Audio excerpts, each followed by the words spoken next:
I feel like somebody should be bringing me tequila right now, like you're in a Mexican restaurant. Well, that's right. I mean, it is what, 11 degrees outside in New York City today. So I will take the tequila. I'll take the margarita. I'll take the palm trees. I'll take whatever you got because I'm not going outside today. Good morning, everyone. Morning. My husband went running this morning early because he does every morning. And it was -5 degrees here in Eastern Pennsylvania. He said he's never seen negative anything on his car before. Wow. Wow. Well, everybody, if you're new here for the first time, welcome to the Mayday Network. I'm Michelle Kinney. This is Julie Roginsky. Please like and subscribe to our channel so you can be part of the fam, and you'll always know when we're going live doing new stuff. And this is Saturdays for Sanity because Julie and I, like all of you, feel like sometimes I'm like, I'm going to jump out the window today because everything is so dark. It's so awful. And we need like an hour, maybe, or so to talk about stuff that doesn't make us want to do that. And so that's why we're here. And so we're going to talk about some stuff. But before we get there, Julie, how are you doing other than the cold and the -5? I'm okay. I did not run out yesterday like all of America, indeed all of the world, to go see the world's best movie, the most highly anticipated film of the year. I chose to not do that. That movie, Michelle. You didn't want some alone time, Julie? I didn't want in an empty theater. It's interesting. I have this fantasy, as I'm sure people do who have children or families. I always kind of joke. I have this fantasy of renting, those hotel rooms people rent by the hour to do like sketchy stuff. Oh yeah, Chelsea Hotel used to do that. Yeah, I want to rent from personal experience. I've just been told that. I just want to be very clear. So I want to rent one of those hotels by the hour to do nothing other than just be alone and stare at the wall and not talk to anybody and not have my phone, not have my computer. And like, that's been a long-term fantasy. I don't know if I need to do that now. I have a cheaper way to be alone and be left alone and make sure that nobody bothers me anymore. It is about $25 in New York City to get a movie ticket to Melania. Yeah, just bring a headset and maybe like a book and a reading light. It'll be fine. All by yourself. All by myself. I don't want any reading light. I just want to stare at the wall. So I just want to close my eyes. Maybe just have some Zen time. Right. Yeah. So I'll it's just $25, much cheaper, I assume, than a hotel room. And I could just stare at the wall by myself because apparently nobody is in these movie theaters. And Michelle, first of all, shout out to my spiritual homeland of Boston, Massachusetts, where the largest theater in Boston did not have one person buy a ticket to go see Melania's movie. Fantastic. It was great. This is why we love Beantown. Yeah. Yeah. Some people do. And that's a good reason to. I do. I love Boston. Yeah. I like the city of Boston. I don't like their sports fans very much. Yeah, I mean, they're assholes. But yeah. Obnoxious. Be best, Michelle. Be best. I'm trying. Be best. I am trying. I'm looking at the chat here. People telling us what the temps are where you are, and just some hellos. Hi, Stacy. I always see you here. Lovely to see you. Kevin Cox also. All the gangs here. And all the Canadians who, of course, have to one up us, being like, you think it's bad there? It's like -19 here and probably in Celsius. Well, in Celsius, I mean, maybe depending on where in Canada. But I will say, having grown up in the tundra, there were times that they canceled school because it was too cold. The weather was fine, but it was too cold. Like, kids couldn't walk to school. It's too dangerous. You could get frostbite and like being outside for 5 minutes. I in my 5 years. What? The Slovenian sex worker film. Sorry. Better attendance at XXX theaters in the compound zone. For those of you who are from Boston, the compound zone's gotten nice. It's not the compound zone anymore. Do they still have those XXX theaters in the compound zone? Because the last time I was in Boston, it seemed a little shishy to me. For people who don't know where the Combat Zone is in Boston, it's down the hill. It's across the Boston Common from Beacon Hill, which is not very shishi. But the Combat Zone, when I was living in Boston, was rightly called the Combat Zone, and now I think That it's was the Combat Zone. I'm like, I don't know that. Yeah, Combat Zone now is nice. I think it's nice. Anyway, so yeah, Michelle, you checked Times Square, right? Didn't you check? Yeah, I mean, it could have changed. That could have changed. I checked it yesterday morning. I checked Fandango at the 7:30 viewing in Times Square, and I think there were like 5 tickets sold at the time. Which, if you're going to see anything in Times Square, and I say this because I used to live in Hell's Kitchen, which is like right up the street, and like that was where I would go see movies until I also, by the way, used to be rightly aptly named as Hell's Kitchen. Now it's become very, very shishi. But go ahead. It is very shishi. I got priced out, that's for sure. Right. And also it's crazy there. It's so loud. I can't live there anymore. But anyways, that was the theater that I went to, especially when I was in my 20s, when I first moved here, and like trying to get a ticket to the movies on a Saturday night or a Friday night. If something even remotely popular, you couldn't get, like, you couldn't. You had to get the tickets like way ahead, or you had to go see the movie at like 11 o'clock at night. So the fact that on a Friday morning, a brand new film, Melania, she's want to be best. I was like, first of all, that bitch has lived here for like 30, 40 years. What's going on? All right. We're not even trying. Listen to me. I mean, I also was not born in this country. English was also not my first language. Right. Like, be best, Melania. You could just have gone to Duolingo, or just like, does she not speak to people? Like, I don't understand, because I think she just speaks to her parents and Baron all day long, and like that's it. And I think Baron speaks Slovenian. Yeah, I think that's it. And so, here's the thing. If it was a normal presidency and a normal family, I would say, the kids, the whatever, like the wife, like just focus on the guy. It is the Trump crime family. Yeah. She went on The View 10, 15 years ago, whenever that was, saying that Barack Obama was born in Kenya and that we all needed to see his birth certificate.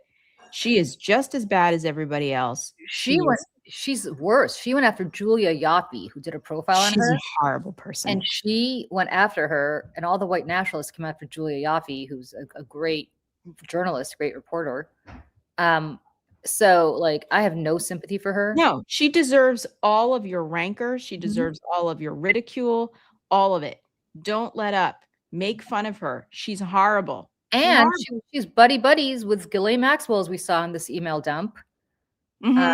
And probably Jeffrey Epstein. And listen, I'm going to say this. I don't know whether this is true. I think I've said this before, Michelle, to you. I don't know if I've ever said this publicly. Oh, yes.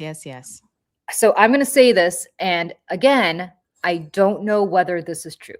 I mean, the person who told me, I believe them 100%, but I don't know whether this person's recollection is true. This person is a very, very, very, very famous person.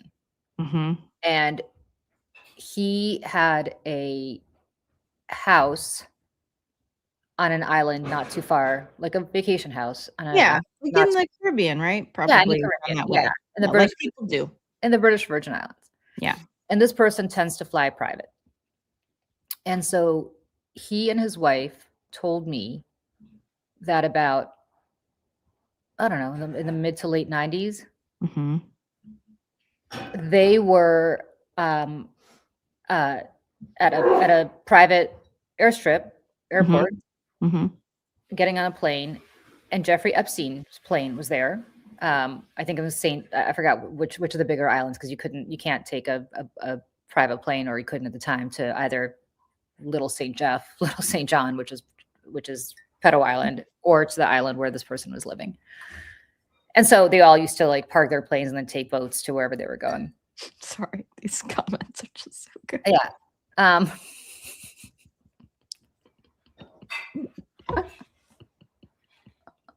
Keep going.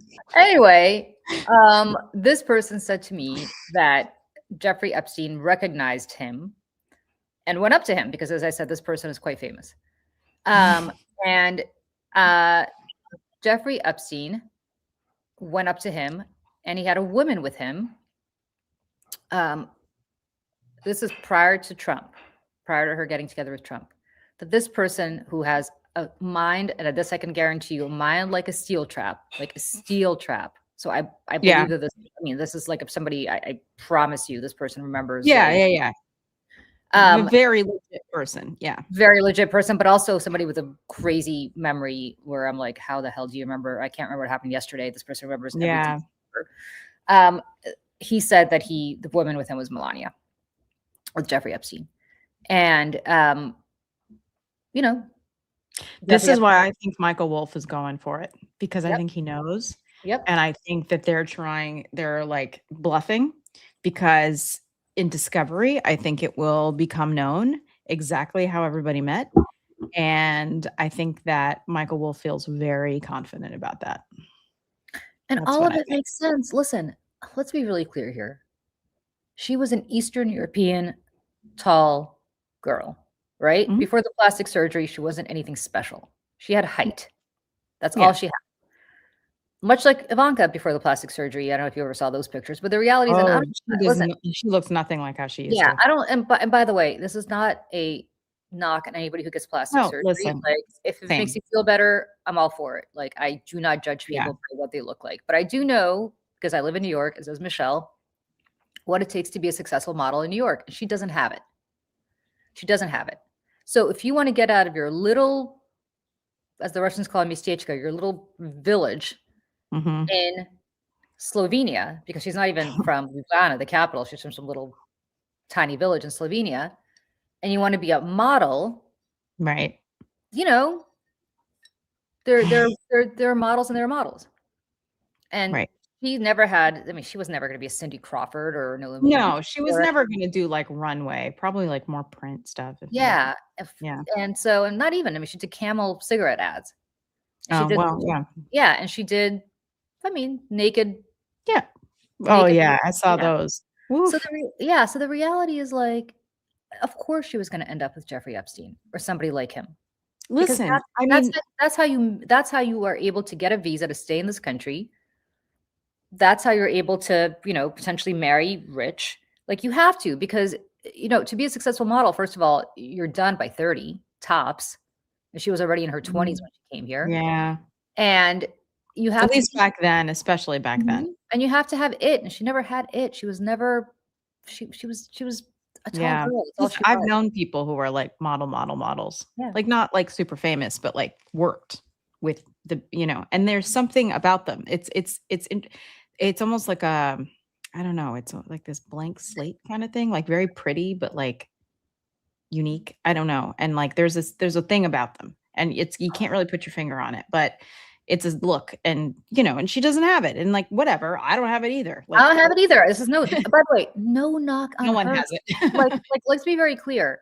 0.001%. I don't even care. I'm not even going to judge that she had to do what she had to do to stay in this country. I'm not even going to judge that she married Donald Trump because she needed a visa and some cash.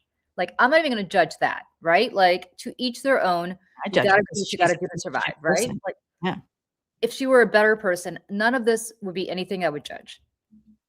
But if you're hooking up with Jeffrey Epstein in any capacity, or you're buddies with Ghislaine Maxwell, and now all of this has come out, tell us. Because there is a documentary to be made about Melania Trump, which I think would be very, very interesting. I think Alex Gibney should get up on that. Yeah. I mean, there is a really interesting documentary to be made about Melania Trump. But my sense, and I can't judge because I certainly did not see Melania, is that this isn't it. And her whole like I saw the little trailer. It was like, everybody wants to know, and here it is. Right. Everyone wants to know, and here's it is. Here's it is. I can't understand what she's saying. You guys, I've been to Slovenia. Like, it is one of the most beautiful. It is a gem. It is really hard to get to. So I would just say to you that if you are planning on going to Slovenia, like figure out how you're going to get there, because it's like impossible. Get there by foot after a plane to a train to a car. Yeah, that's basically what we did. Like we the reason we went to Slovenia is my husband's great grandfather, somebody happens to be from Slovenia. So we were in Austria and I was like, what the hell? Let's go to Slovenia. Let's check out where you're from. And we were shocked. We were shocked because it was just a gorgeous, beautiful country full of the nicest people. This is not a knock on Slovenia. It is a beautiful, it is, and I didn't realize Slovenia actually was the economic driver of the former Yugoslavia. Like they were the most educated, the most like they basically drove that country as an economic engine. So all the respect in the world to Slovenians, not a knock on Slovenia. I am married to somebody who is partially Slovenian. Oh, I didn't know that. Yes. And as I always joke to him, I come from a country of Tolstoy and Dostoevsky and Tchaikovsky, and he comes from Melania Trump. As Sarah Setmeyer always says, she's like, that bitch should be thanking her lucky stars that she's not still milking goats in Slovenia. Because all she does that's the thing about Slovenia. It's not even milking goats. Like it really is a beautiful, like educated country. I know, but like, but for real, but my husband in the back, he's like, hey. Anyway, I mean, yeah, it doesn't matter. The point is, it's a beautiful country, and when we were driving to the little village where my husband's family was from, we passed a castle that was for sale, and I was like, "Why don't we buy this castle? It's probably like $20,000. Fix it up and then make a YouTube I know. channel about it. I mean, I guarantee you, this castle I could have gotten for like $20,000. I'm like, let's buy, and it's like a real medieval castle. I'm like, let's do this. We'll be like the lord and lady of like this little village. Lord and lady. One of the best meals actually I've ever had, if you have the opportunity to go, is in Slovenia at the Ljubljana Castle. It's a Michelin-starred restaurant, and you get like a 5 or 6 course meal with wine pairings and the whole thing. And the whole thing was like $200. It was insane. Oh yeah, nice. Slovenia is. I can't say enough good stuff about Slovenia, which is to say she probably should have stayed there. She would have been happier. But if you wanted to get out of the shithole that Slovenia was during this, the Cold War era, there's a way to do it. You're a tall girl. You get out, and you got to do what you got to do. And obviously that's what you did. Just really quick to Jen, Pollock is asking, would I be willing to put an instructional video on how you clip together videos for ads? I'll pay to learn from you, internet friend. I mean, I can try. I'm not a very good teacher. I'm just gonna be real. And some of it's like a feeling, right? And some of it is technical editing skills. I'll think about it. Let's put a pin in it. Let me say this about Michelle. She's too modest to say this. So late next week, Michelle is going to hopefully release an ad that she did for a project that she and I are both working on, which we can't do until after this project is over. And you will see that Michelle Kinney is so talented that when this ad ran, people I know who've been doing these kinds of ads for 30, 40, 50, 60 years texted me and were like, who's that? Who did this ad? And I don't think it's a technical thing. I think anybody, like, I know how to use CapCut, I think. But the reality is she's so creative and so good. And I don't know, it's true. And I don't know, Michelle, that is like no more than Melania could learn how to be a real model despite being tall. I can do it. Melania. You know, Melania rhymes with Somalia. And I've noticed that he doesn't say it like Somalia. I have this meme sitting on my phone of Melania, and I just want to share it. I just think it's so funny. I mean, how pulled back does your face have to be for you to basically have your eyes do that? Like, do you have pictures of what Melania used to look like back in the day? I can find them. Oh, yeah. Old Melania. Melania. Let's see. Wow. Yeah, she looked real different. Yeah. Listen, she's very attractive. Like, I mean, she's had good work. She looks good. Well, I don't think she's had good work because this is not good work.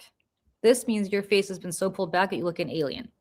Well, I think some of that's her eye makeup, honestly. Nah, she looks that way always. She always has this bitchy look on her face. Like she always, Well, she's got resting bitch face because, you know. she's got serious resting bitch face. I mean, as somebody who also has resting bitch face, but she's You like, do kind of sometimes. I do. No, I definitely have resting bitch face. But I always think, I was like, is Julie mad? And I was like, oh no. No, I don't mean to. Yeah. I always look either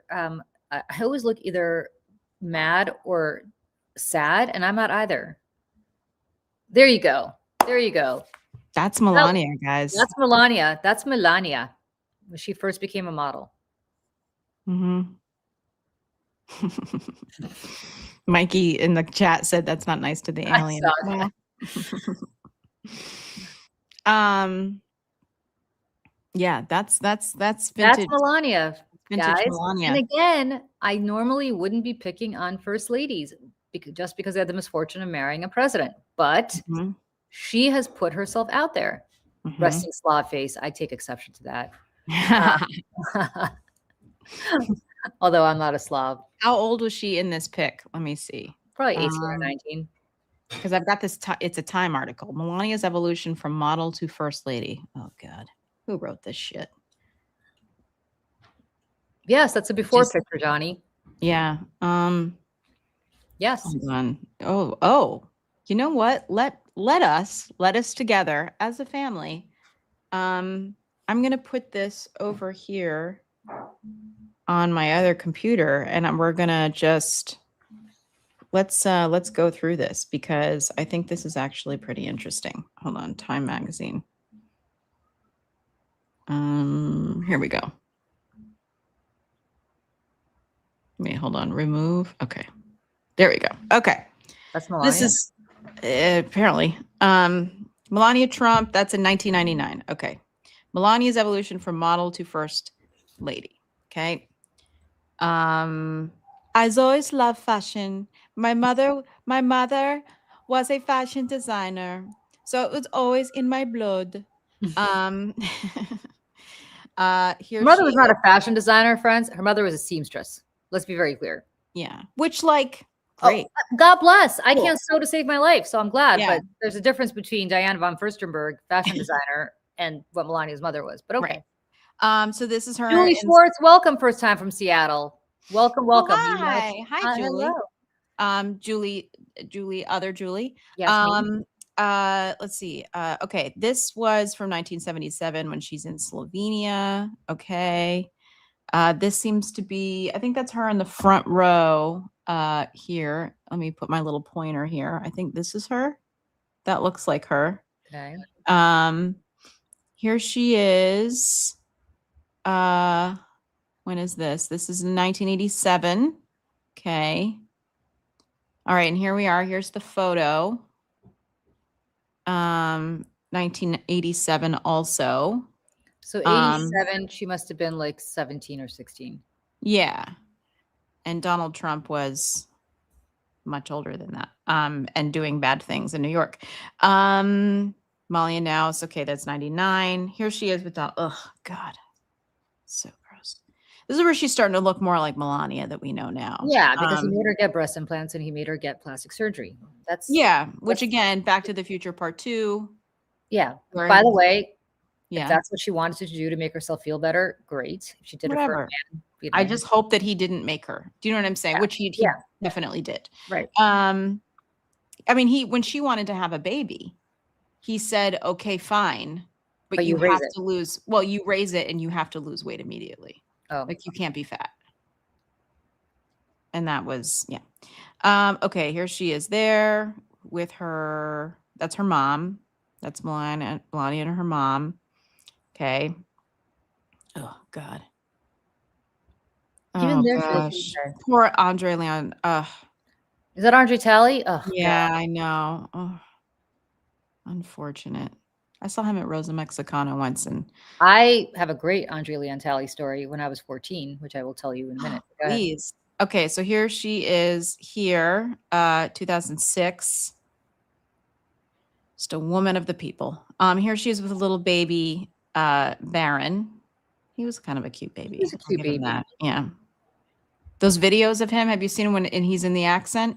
Because he's only been around his mother his whole life. Have you seen those videos? No. Oh my God. He's like, do you like my suitcase? It's like, it's so funny. Okay, here she is in 2015. Just again, these are people they're just like us. 2015. This feels like a fluff piece from Time magazine, if I'm being honest here. This timeline of photographs. There she is at the RNC. Ugh, look at all of them. Ugh. Anyways, we get the point. We know what she looks like now. And then this photo is my favorite with like the mayonnaise filter. It's just like, smear some mayonnaise on the lens. Oh God. Anyways. Yeah, I want to hear what 7 languages she speaks. PDP.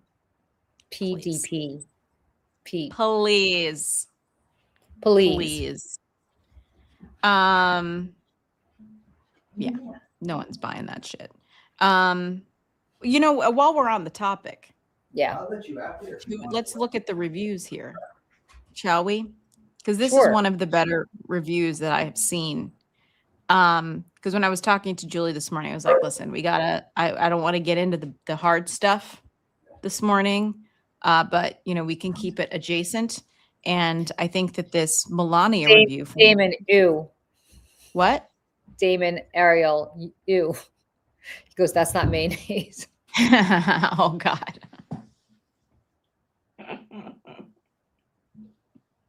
Oh, that's rough. This is by Zan Brooks. This was published yesterday in The Guardian. Quite frankly, all of the reviews are fantastic. I encourage everyone to read it. The one in The Atlantic is also especially good because it does talk about E. Jean Carroll and the documentary about E. Jean Carroll and like how that's the one we should all be watching. But this one is like up there with the Pete Wells restaurant review of Guy Fieri's Times Square restaurant, where he's like, why did the marshmallows taste like fish?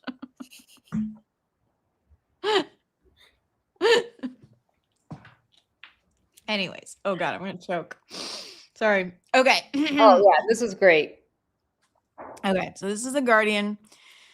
Melania the title alone. The title alone. Melania review: Trump film is a gilded trash remake of The Zone of Interest. It's so dark. If people don't know Zone of Interest, okay, it's a film based on real people of the guy who basically was the architect of turning the concentration camps into extermination camps. And he and his family lived right on the other side of Auschwitz. And you watch this family just kind of going about their lives while her husband is like planning the extermination of 6 million Jews in the kitchen. And on the other side of the fence, when she's like doing her gardening, you can hear people screaming. So that's the reference here. And by the way, if I highly recommend that film, was my favorite film of that year. It was incredible. Anyways, Melania review: Trump film is a gilded trash remake of The Zone of Interest. Dispiriting, deadly, and unrevealing. There is a decent documentary to be made, to Julie's point, about the former model from Slovenia. But this one is unredeemable. This person went to go see it in Britain outside Bristol. And apparently it was the only person in. One adult for the 9:40 in Sittingbourne. A front row seat for Melania's ominous UK opening. Eggs, hats, and unfettered ambition. What we learn about Melania Trump from her documentary. It is... it's so good. Hold on. Let me... I want to, because there's some pull quotes here that I have, because they're just really good. Hold on here. Where is it? Oh, here we go. Okay. No doubt. There is a great documentary. We already said that. Okay. The ambitious model from Slovenia who married a New York State real estate mogul and then found herself cast in the role of a latter-day Ava Braun. But a horrific Melania emphatically isn't it. And here's the thing. It's dispiriting. It's deadly and spectacularly unrevealing. Ratner's film plays like a gilded trash remake of Jonathan Glazer's The Zone of Interest, in which a button-eyed Cinderella points at golden baubles and designer dresses, cunningly distracting us while her husband and his cronies prepare to dismantle the Constitution and asset strip the federal government. Quote, "White and gold, that's so you," purrs one of her lickspittles as she busies herself with the color scheme for the ball, and the incoming first lady allows that, yes, indeed, this is true. It's no spoiler to reveal that, phew, thank heavens, Trump's second inauguration goes swimmingly well in the end. They talk about the village people. Being awake for 22 hours felt like nothing. It's hold on. It's one of those that he also says, and I don't know where it is in here. It's one of those rare unicorn films that doesn't have a single redeeming quality. I'm not even sure it qualifies as a documentary. Exactly, so much as an elaborate piece of designer taxidermy. Horribly overpriced and ice cold to the touch. And proffered, I don't know that word, P-R-O, proffered, like a medieval tribute to placate the greedy king on his throne. Melania moves through the action like a listless automaton. Talking constantly but saying nothing. Squired from Mar-a-Lago to Trump Tower to her final destination, the White House. Trump himself is mostly a background presence here, shuffling in at intervals to brag about his election win and complain that his inauguration clashes with the televised college football playoffs. It's it's quite good. Well, what about the part where she's like, I went to the bathroom, I put my hand on my head. Was that in that same thing? Let me look for it. Hold on. Let me find it. Let me do it. You know what? While you do that, this is a great point. This is a really good point, Familiar Bastion. Imagine what 70 million can do. 40 million plus 34 million to promote it. And that 40 million went to her to lease her life rights. And not only that, this movie was directed by disgraced, alleged predator by many women. Yep. Many women. I want to throw this back up. So this is The Intelligencer, which is part of New York Magazine. It's actually a great photo. This in terms of composition. This is like a roundup, of the reviews. Melania slates Heather Schwindel, says she's learned a few things. If anyone has ever wondered if Melania would make a good addition to the Real Housewives franchise, me, this movie ought to disabuse you of that notion. One of the housewives' main jobs is to act out semi-scripted scenes in a way that seems real or at least fun to watch. And Melania's attempts at staging interviews for positions on her staff and a video conference with the First Lady of France, Brigitte Macron, complete with an ostentatious zoom in on Melania's notes about French children and screen time, are simply wonderful. Be best. She's willing to put up with her husband like Donald Trump. All the weight and depth of a post-it. Consequences, Liz Shannon Miller emphasizes how it's not actually a documentary. Now, this is kind of like, this seems to be an epidemic lately of the documentaries that aren't documentaries. Like Fisher Stevens' documentary about David Beckham didn't feel very documentary-ish. You know what I mean? It felt very like the subject was in on it. Didn't feel like journalism. Yeah. The same. Listen, I'll say this: the documentary that I was in about my former employer. I Right. don't think that was particularly all accurate either. Let's see. Describing Melania as a documentary implies that there's meaningful, thoughtful intention in its construction, which is very much not the case. Call it a document instead of 20 days in the First Lady's life, circa January 2025. She adds that Brett Ratner really sucks at propaganda. This is his first time doing a documentary. He's produced many others. This guy is an accused sex pest, confirmed hack. Meanwhile, captures the proceedings with all the flair of HGTV. Oh, God. Let's see. Curbed. Adrian Quinlan at Curbed. Let's see. We don't forget that she's a model. She takes the passageways like one confidently clacking down with her stilettos. I mean, it's all just, listen, it's all performative bullshit, right? Yeah. Triumph of the shill. And Triumph of the shill.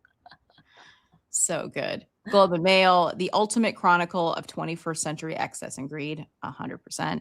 My soul left my body. Daily Beast Kevin Fallon says watching the movie was a shame-inducing slog. Yeah. To say that Melania is a hagiography. Yeah, thanks for the vocab words this morning. Hagiography would be an insult to hagiographies. The Hollywood Reporter's Frank Scheck review calls the movie an unabashed fly on the gilded wall fawn job. Let's see. Business Insider Peter Kafka says something akin to a wedding video. Melania mistakes its subject's fame for star quality. That's good. It should have been called Day in the Living Tradwife from Variety. BuzzFeed, the worst movie I've ever seen. Variety's Daniel D'Adrio put the film on a pile with Trump University and Trump steaks. I mean, that's the, like, I think for me, kind of, other than the propaganda part of this, that's kind of the through line for me. Melania, the movie isn't a documentary. It's a protection racket. Yeah. I mean, this is, and then the Guardian that we just saw, gilded trash remake of Jonathan Glazer's The Zone of Interest. So, it's just another Trump thing. It's a grift. It's another grift. It's a bribe. Yeah. And it's a shakedown so that Amazon in the first term, Jeff Bezos actually did the right thing in the Washington Post and allowed them to do journalism. Mm-hmm. And Trump got really upset and threatened to have Amazon not get discounts at the post office after Amazon in other ways. And now he's got Blue Origin that he has to worry about. And that obviously requires government support. Mm-hmm. And so he's just sold out the Washington Post and then ultimately sold out Amazon. Yeah. Democracy dies in darkness. Okay. Yeah. So, let's be very clear who's responsible for this. It's Jeff Bezos. He was not at the White House. He was in France with his wife at a fashion show when this premiered, because, of course, that's what Did you see the video of the hot mic of the reporter on the red carpet? Where? At the premiere of Melania. He was listing off the people who didn't show up. No. Oh, let me find it. Hold on. And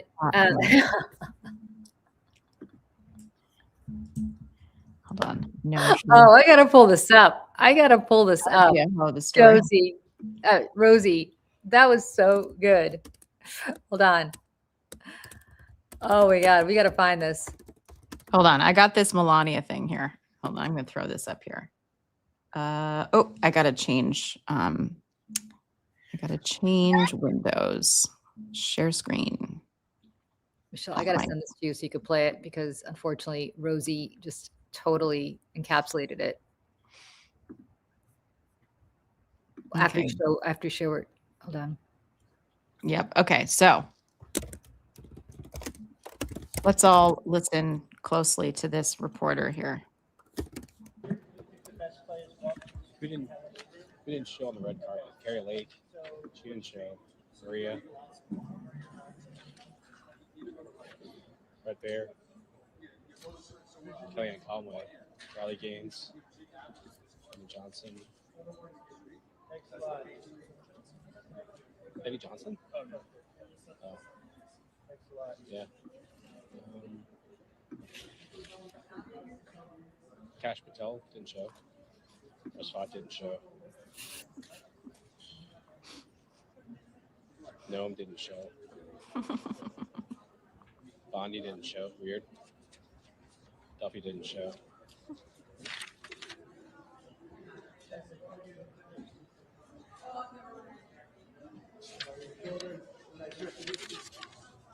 Navarro.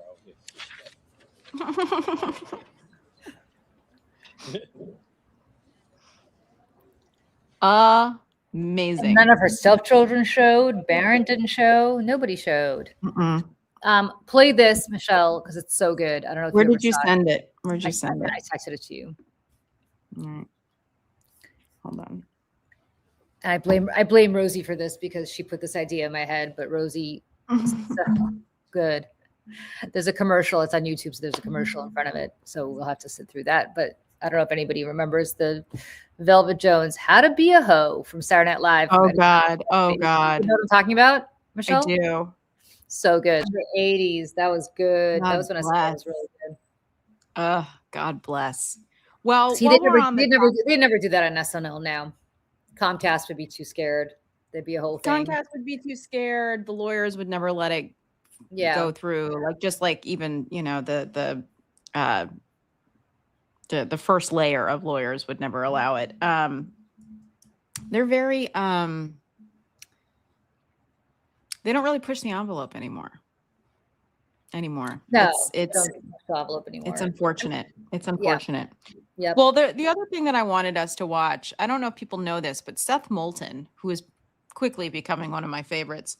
Not that I didn't like him before. I'm noticing him more, which I'm sure is the point. He was on Sean Hannity last night. And because he is, good for him. He is a current congressman in Massachusetts, but he is primarying Ed Markey for Senate.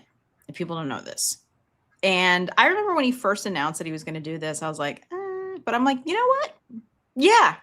Because there's a clip of Ed Markey on CNN from the other day. Brianna, whose last name I never remember, is talking to him and is like, you know, a lot of people in your party are saying we want to abolish ICE. Like, what do you think? And he's like, well,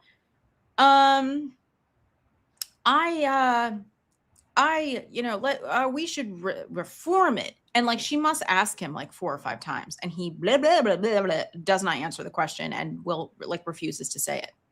And I'm sure it's for the same reason that we've talked about. There was some consultant with a poll that said that if you abolish ICE, Republicans are going to accuse you of being for open borders and it's going to cost us the election and yada, yada.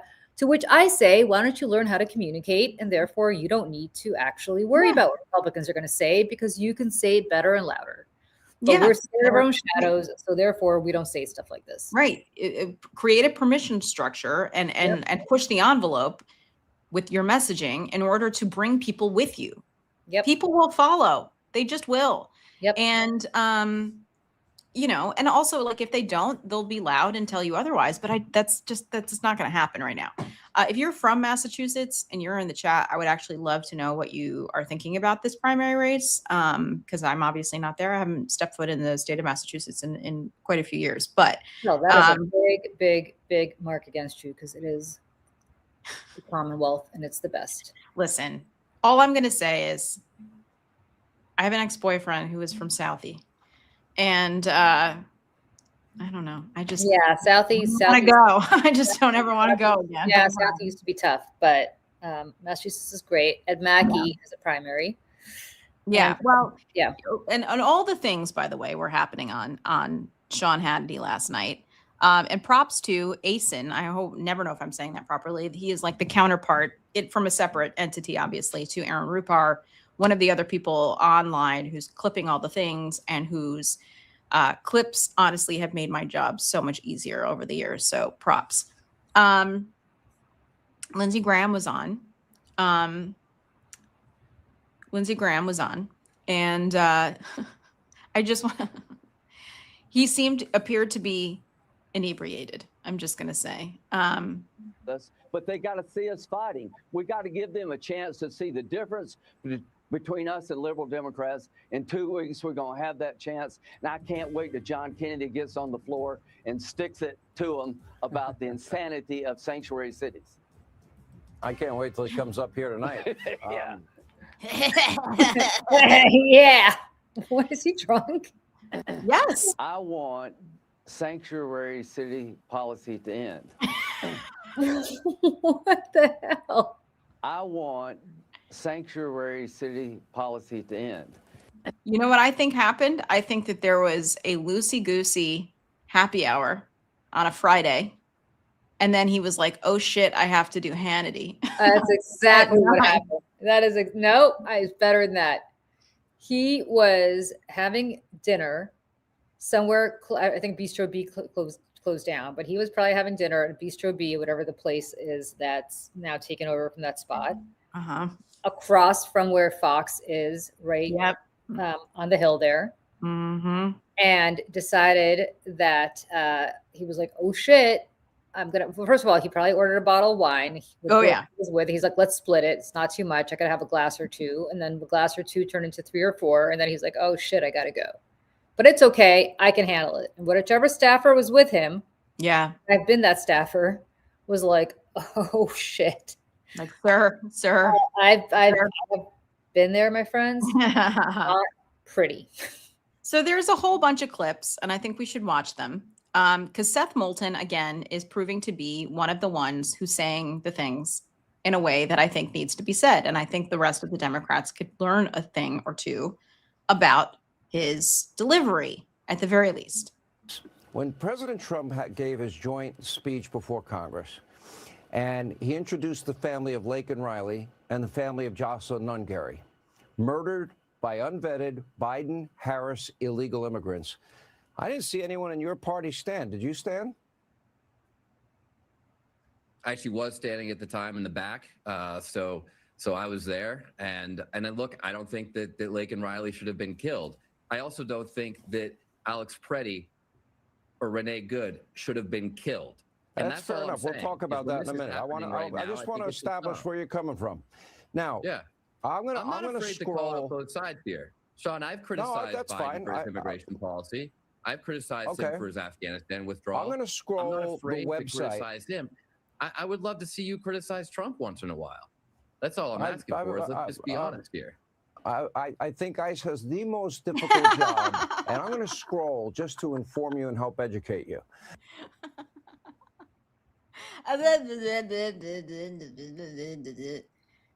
Okay, Sean.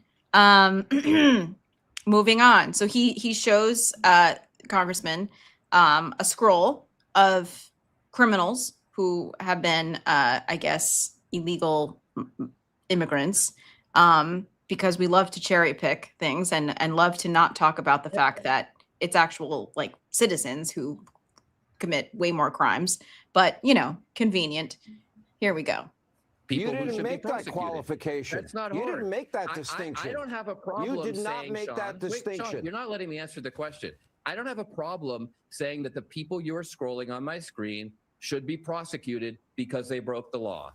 I don't understand why the right has such a problem saying that federal officials who break the law should be prosecuted. And candidly, yes, I do think if you're wearing a mask trying to enforce the law, you think you're above it, you're a coward. I don't have a problem saying that. When I served in Iraq and people were actually shooting at me, I never wore a mask. People said lots of mean things to me. I never wore a mask. People assaulted me with that. They tried to kill me too, but when they assaulted us, we didn't turn around and murder them. That's just acting as a professional. And I think we should have that expectation of law enforcement. Let me help you with the. People you who didn't should make be that prosecuted. And then, here we go. This is the fun. I'm going to give you a chance to clarify or revise and extend your remarks, as you like to say in Congress. Would you like to do that? Sean, you just put words in my mouth by saying every. That's not a word that I used. That's not what I said. But guess what? I've broken a taillight before. I don't think I should be executed for it. Do you blame the protesters in Iran? That's not for what happened. That inciting was a the separate violence incident. that's gotten thousands of them killed? Is that your accusation? They shouldn't be using that insightful rhetoric. I have They your shouldn't be exact starting comment fires here. in the street because the state police come down. You the did federal not officers delineate. come down and kill This them. is important. I don't think that's right, Sean. I don't think that's very American. You are And what I would cowards. like you to say, I would like you to You say should maybe be the administration defunded. should not be condoning You this need to be violence. prosecuted. Is that Are you hard? saying, I'm going to give you a chance to clarify or revise and extend your remarks, as you like to say in Congress. Would you like to do that? Sean, you just put words in my mouth by saying every. So That's not a yeah, word that so I we just use. watched that. Oh, sorry, I didn't realize it started over. Then he starts going in on, his service because they love to go in. Well, when you did this, didn't you? It's an election issue. As somebody that actually, I did put believe in himself that in kind of harm's reform. way, I would think you might have a little more insight than you're showing here. In other words, don't you think the 99% of soldiers that you fought with were good people that were risking their lives for a cause that their government believed in, right or wrong? Don't you think the 99% of ICE agents that are arresting the worst of the worst that Joe Biden allowed into the country, don't you think they deserve better than a broad sweeping generalization from an elected official like you, calling them a coward that should be prosecuted and that their job should be eliminated? Why don't you just say, I meant the bad apple, Sean? You're right. Why don't you just say that? Hey, Sean, I'll give I you didn't one last serve with chance. Hey, Sean, I didn't serve with soldiers. I served with Marines. And yes, Semper Fi. they were really great Marines. Yeah. And you know what? They Semper would never Fi. behave like so many of these ICE officers. Way You more don't than think there's a 1% bad apple are here or behaving there? in Minneapolis. There's And not a bad any apple? 18-year-old private who did not a what bad those apple? officers did to Alex Preddy or Renee Good, they'd be court-martialed. And that's what should happen with the ICE officers. This is the last thing I'm going to say. I mean, any comments so far on your former colleague, Sean Hannity here, So here's the deal with Hannity. before we Sean move Hannity on? truly believes this stuff. Like Sean Hannity in real life, like O'Reilly's just a miserable prick, but Hannity actually in real life is not, he is what you see on TV, right? Which some people And might he say was is a plucked prick. by Roger Ailes from obscurity, essentially, right? Plucked. Sean Hannity Yeah. did not go to college, which is okay. Yeah. I'm not fine. sure if he graduated high school. He probably did. Sean Hannity was like a journeyman radio host, and Ailes plucked him because Ailes liked to promote people who were, Ailes wanted to appeal to white ethnic anger. And that's why you have, this contingent of white ethnic Irish people in the beginning of Fox on prime time. He did not like people who were educated for that reason. And Hannity has been doing this a very long time. I don't particularly think he's happy doing this, but the money is really good. I once asked Sean Hannity what his day consisted of, and this is before he moved to Florida and got together with Ainsley Earhart, but he was still married to his wife at the time. I legitimately asked him what his day was like because the stuff coming out of his mouth sometimes off the air, I was like, what? He told me he would get up in the morning, he'd listen to Rush Limbaugh, not the band. He would do his own radio show from his basement or wherever he did it. And then he would get in the car and get driven to, and I quote, this godforsaken city, which was New York. He would do his show and then he'd go home. And the same day would start again the following day. And I said to Sean, am I one of the very few people in your life who talks to you, who doesn't parrot back everything that you say? And he kind of laughed, but the answer was yes. Sean Hannity has not spent any part of his life around people who are not like Sean Hannity. And so that's why he's so confident in what he says, because there's nobody who's ever pushed back. And of course, when you are the anchor of a show, you can mute somebody, you can play them off with the music. Talk over them. Right. It's your show. And so, anybody that goes on Sean's show has a really hard road to pave there because it's just impossible when you're going up against somebody who controls the mic. And that's what Sean does. Yep. So, on that note, he also made Dan Bongino. Dan Bongino was nobody. And then he plugged Dan Bongino out of obscurity, put him on his radio show, and ultimately got him a Fox News contract. And I think the only show Bongino was ever on was Hannity's, because I don't think anybody else wanted him on at Fox. Yep. So, and I think he despises people like Seth Moulton. I don't think he despises, I think he just, as much as we believe that we're right, he believes he's right. Mm. And the difference between us and them is we watch them, They don't but watch don't watch us, so that they don't even understand that there's a whole other worldview out there, except or they have like a war room where people are plucking things from right. the left, and when you clip, quote unquote. when you it's what Jennings says, right? When you clip stuff, Mm-hmm. make it seem crazy, Mm-hmm. out of context, or not extending it beyond that, obviously everybody's going to sound crazy. Right. So, look, they're feeding people blatant lies. They've been feeding people blatant lies through, like an IV through their veins since 1996. Mm-hmm. I was there for it. The way they do it is they will allow, listen, to Fox's credit, they will, more than any other network, allow differences of opinion. He will invite Seth Moulton on. He would invite, I was there. Nobody ever told me what to say. Stephanie Miller was on and she was great. Stephanie Miller was on and she was great. But the point is, when I was there for, a decade on and off, like nobody ever told me what to say. And I got plenty of airtime. It's not that except for maybe the Russian consulate, it would call. Except the Russian consulate. They didn't like what I had to say. But the point, ultimately, other people did not like what I had to say either. But when Roger Ailes was there, nobody ever gagged me from saying what I wanted to say. Mm-hmm. The difference is that the debate, like the Overton window was moved. So like the debate would be, is Hillary Clinton the Antichrist or just, the worst person on earth? Like, let's have a fair and balanced debate, right? I'm exaggerating, but that's pretty much what it is. And that's what Fox is like. I mean, when you set up the terms of the debate that way, what are you supposed to do? You're debatable. No, actually, she's not the Antichrist. And then 4 other people jump on top of you and say, well, actually, she is the Antichrist. You have to debate them.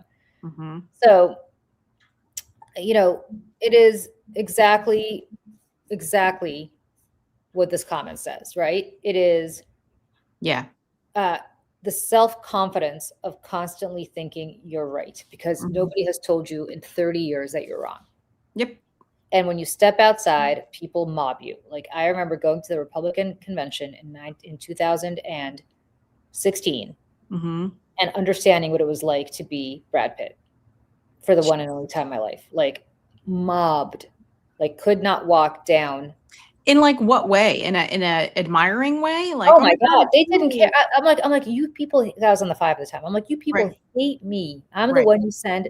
It doesn't matter. They are so addicted to Fox that when they see somebody from Fox, it doesn't matter. It's like, I need a selfie. I need an autograph. I need, oh my God, I'm going to call my mother right now. Can you please talk to her? Like, it was insane. It was insane. And that's me.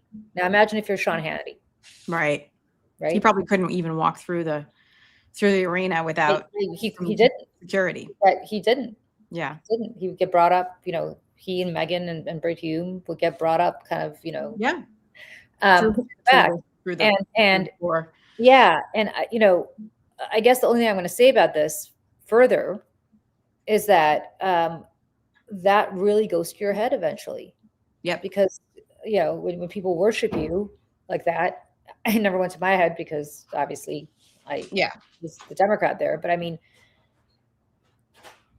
crazy. I mean, it's and so I think you start to believe your own bullshit. And that's the most dangerous thing you can do. You could be what's happening with the Trump administration too. Yeah. I mean, it's with Stephen Miller and JD Vance and all of them is because it's a very similar path, right? Yeah. To just being so insular and only listening to your own bullshit, only listening to the media outlets that you platform and they platform you, and you're never challenged. And that's why every time Stephen Miller, which is not often, goes on CNN, that's the only other thing that he'll go on, he gets his ass handed to him and he has a little temper tantrum, and they usually have to like either cut the mic or, Jake Tapper had him escorted off the set at one point to his credit. But it's the same thing. It's the same thing. And I was reading through comments this morning. I've seen so many posts lately from young women and men, but mostly women on my feed, in my age group, that say that like they don't talk to their parents anymore.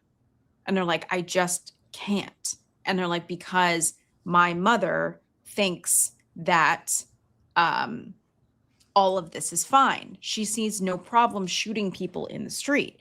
And she's like, and it's because my parents have been brainwashed by Fox News for the last 20 years. And it's like, there is no other way. It's like, I can't talk to them because everything comes back to that. Like, there isn't even like, let's not talk about that because it'll always come back to that. And there was another woman who in the comments had said that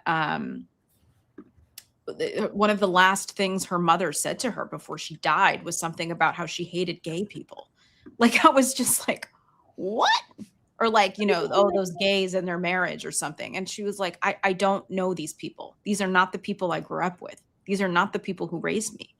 And they're like, you know, just for my own sanity and peace of mind. Like, there was, how do you do this? You know, and these are extreme cases, obviously, but like, they're not that extreme. They're not that extreme. I have a very, I'm just saying in terms of it's, no, I have a very good friend. You know? I have a very good friend whose mom was always Republican, but was like a Bush Republican. And yeah, like a normie. Like a normie. Yeah. Like a Reagan Bush Republican, Bush won. Yeah. And you know, for tax reasons, like they're very wealthy. So like, yeah, whatever. Yeah. Yeah. And she then started watching Fox. And this is a lovely, when I say a lovely woman, like she is a wonderful woman. I have known her for over, you know, half my life, just more than half my life, just a wonderful, wonderful, wonderful person. And then started watching Fox, and now you can't, it's like, you can't. Yeah, I know. And I asked my friend, I said, is she, after all of this, is she still supportive of Trump? And my friend's like, oh, she doesn't really want to talk about it much. Oh, yeah. She want to talk about it because, yeah. But, you know, as long as her taxes are okay. Right. These people, like, they don't care. And that's the thing. And that's where I have drawn the line. I'm like, I can't do it anymore. I can't talk to people over it. I can't do it. I cannot do it at this point when we are dragging people out of their homes and killing people in the street and doing lots of other things that we're not going to get into today because sad, awful. But, you know, at what point do you look at other, like, this isn't politics anymore, guys. This is morals. Oh, I can't have you in my life. I just can't do it. It's I can't awful. do it. So guys, here's the thing. We're going to go because I got to go feed my child who just woke up. It was like, I'm hungry. I'm like, you should have woken up back when everybody else was eating breakfast. And therefore you would not be hungry right now, but I got to do that. But then Michelle and I might be back today or tomorrow for a dispatch. Yep. To talk about the Epstein files. We did not want to talk about that today because this is Saturdays for Sanity and there's some heavy stuff in there. But it does merit a whole separate discussion because it's it's awful. And I'm working on another thing I want to do a dispatch about that has to do with it's so awful that DHS buying up these warehouses. Hagrid. Anybody, people in chat are asking how Hagrid's doing. Yes, you, Haggy. He heard his name and just looked over. Hagrid.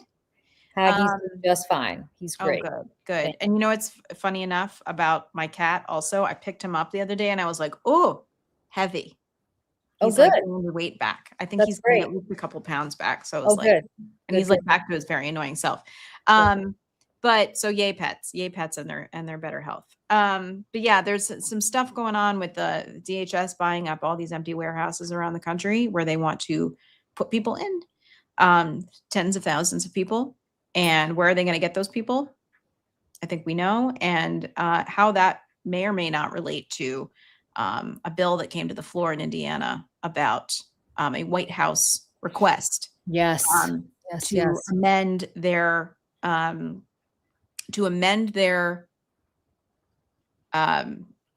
execution policies and how they do them and what means. So I think that there's something there to this, and we're going to talk about it in the coming days. I'm actually going to talk to my mom's cousin, who has spent his retirement post being an attorney in Arizona, about private prisons. And so I'm going to try to get him on the phone, get some information, see what he can add to the conversation as well. So we're going to do that. One of these days, I'm going to get to talk about Heated Rivalry and why middle-aged women, straight women, are obsessed with the show. I have to, you know what? Give me an opportunity to watch that show first, which hopefully will happen one day, and then we could talk Yeah. more about it. Yeah, because it really has so much more to do than just hockey smut, and has so much more to do with women feeling safe in this world. And So I have a question. My husband Yeah. is a huge hockey fan. Would he go for this, or would this be like I mean, you know, my husband, would he be like, I don't know. I don't want to prejudge. I don't okay, want to prejudge. It's. I just want to say this. I didn't learn anything about hockey by watching this show. because he's got season tickets to the Devils, so he's a huge Yeah, I hockey mean, there is some hockey culture, fan, right? but I didn't learn anything about hockey watching the show. Did you learn a lot about gay porn? It's salacious. I'm not going to lie. It is. But it really, I mean, just really quick before you go, because, and little kiddo will feed you here in a second. I just want to throw this up. This take by Yalda Kesharzzi. I'm so sorry. I'm not saying your name right. It's about masculinity, care, and love under late capitalism. And I thought that this was so interesting. And it says, what began as a niche television adaptation of a book has grown into a cultural touchstone, described by viewers as a moment for recalibration. So it talks about basically how these two characters both start in what is the NHL. They can't say NHL, so it's like something else.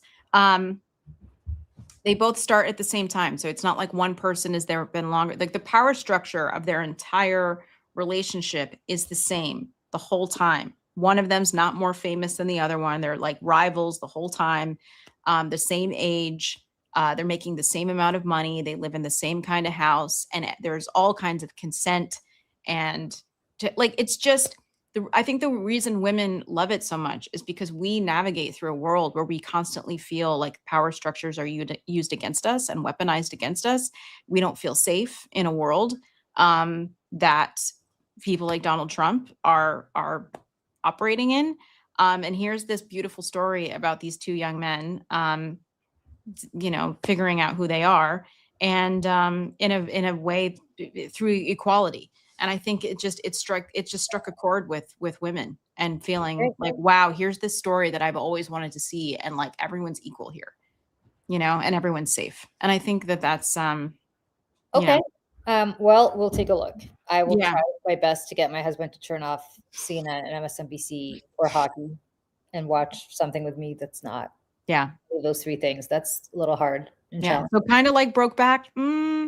No. Okay.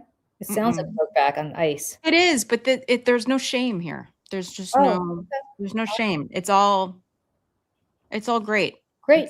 Maybe it'll help people in the NHL come out. The actors said that they have heard from many athletes who are still in professional sports, have said, I've been in the closet for X amount of years. I had a relationship with another player, blah, blah, blah. Thank you for making this. I finally feel seen for the first time in my life. Really? There's a former NHL player who has since retired, has come out. Who? Since, I forget his name, but you can look it up. You can Google it. Has since come out and said that a big reason why was because of the show. Wow. So like recently come out. Yeah. And there's and this is why I want to have Elsie Granderson on to talk about this, about the sports and culture part of this, because the NHL is kind of, they're not leaning into this. They've been kind of, and I have a source inside the NHL that it works in their market, knows people in marketing and in their comms and PR. And so they keep waiting for this Taylor Swift moment, the NHL. And here it is. And they don't want it because the NHL is notoriously known for misogyny, racism, and bigotry inside the culture. And so white, unlike every other sport. So white, and so straight, and so and there's not really a lot of room for this. So here's this moment where all these people are introduced to the sport for the first time and are curious about it, and the NHL is not leaning into this. They are the head of the head of the NHL said, "Oh, I saw it. Oh, what a great story." But they're not. There's no they're not inviting the actors. Connor Story and Hudson Williams. They're not inviting them to a game. There's nothing like that, and it's stupid. Interesting. As a business model, it's dumb. But they're afraid of alienating their fans. Stupid. It's crazy. in 2026 that this is even a thing. So I'm- anyways. Yeah. Somebody asked me how I got this hat. I don't even know what this hat stands for. It belongs to my husband. So It's like tools and yeah. machinery I don't and- know. I'll ask him how he got this hat. yeah, it's like it's at the Home Depot probably. Nobody here goes to the Home Depot. Oh, well, maybe you got Or works- swag. or works with tools. So my husband got this somewhere, and I don't know. He's Yeah. not paying attention to. I can see him sitting in the kitchen here, but he's not paying attention Yeah. to me. So I can't ask him where we got it. He only paid attention when I said gay porn. He's like, "Hmm." And hockey smut. How did we get this hat, love? Do you remember how we got this hat? Where did you get this hat? People want to know. I don't know. I forget. Okay, Hmm. he doesn't know either. Hmm. The Americans. Hope springs eternal, friends. Listen, I just on that, and I know kiddo got to eat, but listen, there's two of us, and it's just there's only so many hours in the day, and we're like just even posting on social and clipping things and doing things and designing graphics. I list all these things just because, and so We're with that gonna do said, it. we have to get a workflow do it. set up in order to be able to do this in the way that it deserves. So, Yeah, let's just say this. This has been for both Michelle and me, for things that have nothing to do with May Day, a bit of a tough 6 weeks. We've both been Mhm. working on a project, which we'll talk about hopefully next weekend. next week. Mhm. But that project is going to be over next week, late next week, and then we will redouble our efforts on everything May Day. And so that means hopefully getting the Americans up and running, because now Nina Jankowicz said that she wants to potentially join this Americans thing. with us. Really? She is the Russia expert and the expert on Did you talk to disinformation. her before, like offline? I didn't watch your whole thing with her. I only watched part of I it. talked to her offline. Yeah. She Okay, said cool. she's- I would love that. That'd be She so says her great. favorite show, would love to do it. She travels quite a bit, so she can't join us for every episode. Whatever. I mean, But we pre-tape. yeah, we but can she, do I mean, this whatever. is like, she is the Russia expert and the expert on disinformation. Obviously, worked at DHS. That would be very cool. so. So right she- now it's you, me, Olga, Jacqueline, and potentially my friend Craig. Yep. I think he's going to be like in and out, and Craig's hilarious, and he hates Paige, so he's going to be the Paige hater on the show. So he's like, "Oh, I can't stand her." I was like, "Fantastic!" So that'll be funny. and then we're gonna get Michelle's boyfriend on the show by hook or by crook, Oh, Matthew Reese, please. Matthew Yeah, Reese. this We're gonna is. get. I don't know how we're gonna do it, but we're gonna get Matthew Reese. We're to going to come do on. it. We're gonna do it because we can get I it was done. like, boyfriend. I was like, "Oh yeah, That We love Matthew him. Reese. Yeah, we're So gonna get great. it. So I still think of him as the guy from Brothers and Sisters. Remember that show? I do. Yeah. I didn't watch it though. Oh, it was pretty good. Okay, so there you go. Good to see everybody. I got to go Mhm. feed my child, who apparently at the age of 13 could not pour a bowl of cereal himself. It's hard. It's hard work. And RIP. I just want to say also to Catherine O'Hara, the great. Oh, we Catherine don't talk about O'Hara. Catherine O'Hara, Yeah, maybe we can do a separate dispatch like we did for Rob Reiner. Rob Reiner, because she really has been a hero of mine for many years, and I was Christopher Guest and Michael McKeon have been through a lot, because first Rob Reiner and then Catherine O'Hara, who's yeah, been in it's all of the Christopher Guest movies. A lot of them. Mighty she's Wind and others. yeah. I might So- watch Waiting for Guffman today. Just Waiting for Guffman. midnight at the Oasis. Anyways, okay. All right. Catherine O'Hara, we love her, and very, very sad. That was in the middle of all that shit storm yesterday. That happened, and I was like, "You've got to be kidding me!" So, alas, everyone, have a safe and healthy day. Hopefully, I don't know what that means, but whatever that means to you. And I'm gonna try to make a blue cheese martini later today, and I'll film it and I'll put it up online so everybody can see how I make it. And I know people have been asking, so I'll do that. Even though I'll take 2 sips of it and I will be absolutely hammered. And I'm going to go make a bowl of Cheerios by putting Yeah. some cereal in the bowl and then pouring milk on top of it and then handing it to somebody who can't do that himself. And that, on that note, bye, everybody. Bye, Have a great everyone. day. I'll see you Bye. later. Trump is on the Epstein list.